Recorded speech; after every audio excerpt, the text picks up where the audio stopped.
Students, अपनी पिछली class में मैंने आपको अव्यय बताए थे।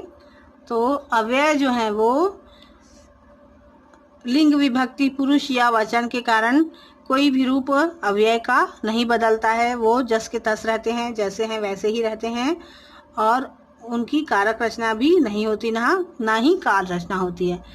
ये समय सूचक अव्यय होता है। पहला अव्यय होता है समय सूचक, दूसरा है स्थान सूचक अव्यय। स्थान सूचक अव्यय में पहले हम अव्यय बता रहे हैं, फिर उसका अर्थ। तो अत्र पहला है अत्र। अत्र का अर्थ होता है यहाँ, स्थान, है ना। पहले हमने इसके पहले समय सूचक बताया था। यहाँ पर है अत्र का अर्थ होता है यहाँ। यत्र का जहाँ, अत्र यत्र, अत्र यत्र तत्र कहते हैं ना, जहाँ या यहाँ वहाँ। तो अत्र का यहाँ और यत्र का जहाँ। अन्यत्र अर्थात और कहीं, अन्यत्र। फिर उच्चैः, उच्चैः अर्थात ऊंचे से, जोर से। उच्चैः का अर्थ होता ऊंचा भी होता है, स्वर से ऊंचा भी और स्थान से ऊंचा भी, है ना। स्थान मतलब जैसे पहाड़ में चढ़ के ऊंचे से, ऊंचा से ऊंचे पर चढ़कर बोलते हैं ना। या फिर आवाज में जोर से, धीरे से और जोर से आवाज भी होती है, ऊंचे स्वर से और निम्न स्वर से, मंद स्वर से। पृष्ठतः अर्थात पीछे से। अधः, अधः का अर्थ होता है नीचे। अधः पतन होते हैं ना, कि पतन तो होता ही है और नीचे गिरने का। पतन का अर्थ होता है कि नीचे गिरना। अधः का भी नीचे होता है। फिर सर्वतः, सर्वतः अर्थात होता है सब तरफ से।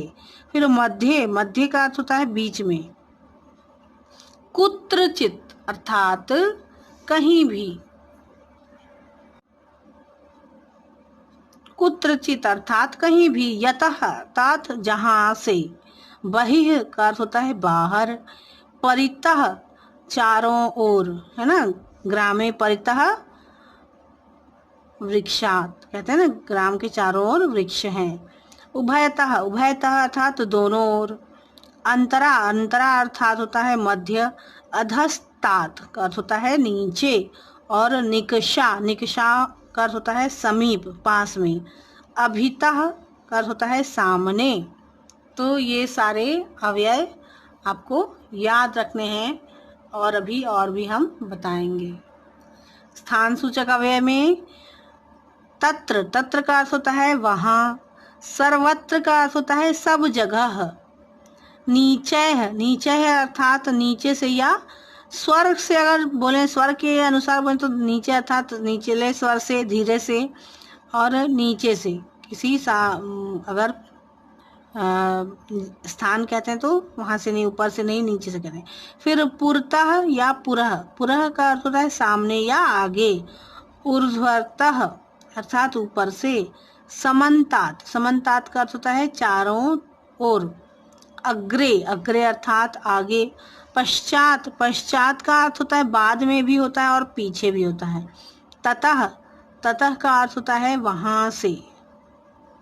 फिर है अंतः, अंतःपुर कहते हैं ना, अंतःपुर, तो इसका अर्थ होता है भीतर। इतस्ततः यहाँ वहाँ, इतस्ततः का अर्थ होता है यहाँ वहाँ। पुरस्तात, पुरस्तात का अर्थ होता है सामने। फिर आरात, आरात का अर्थ होता है के पास। उपरिष्टात अर्थात ऊपर। समया अर्थात होता है समीप। पार्श्वे अर्थात समीप। और परितः का अर्थ होता है चारों ओर।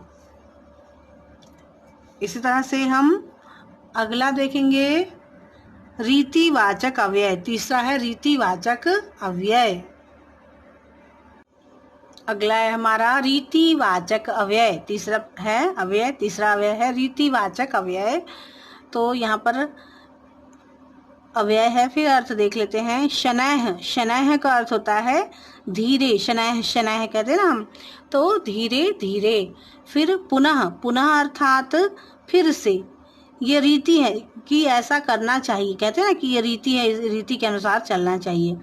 पुनः अर्थात फिर। फिर यथा, यथा का अर्थात जैसे अर्थ होता है, जैसे कि जैसा बड़े करते आ रहे हैं वैसे ही छोटों को भी करना चाहिए, तो ये रीति है। फिर सहसा, सहसा का अर्थ होता है अचानक। अजस्रम, अजस्रम का अर्थ होता है लगातार। एवं, एवं मतलब इस प्रकार। इति, इति का अर्थ होता है इस प्रकार। समाप्त, इति का अर्थ होता है समाप्त। और अथ, अथ का अर्थ होता है शुरू होना, और इति का अर्थ होता है समाप्त होना। इसी तरह से शनैः, शनैः का अर्थ धीरे धीरे।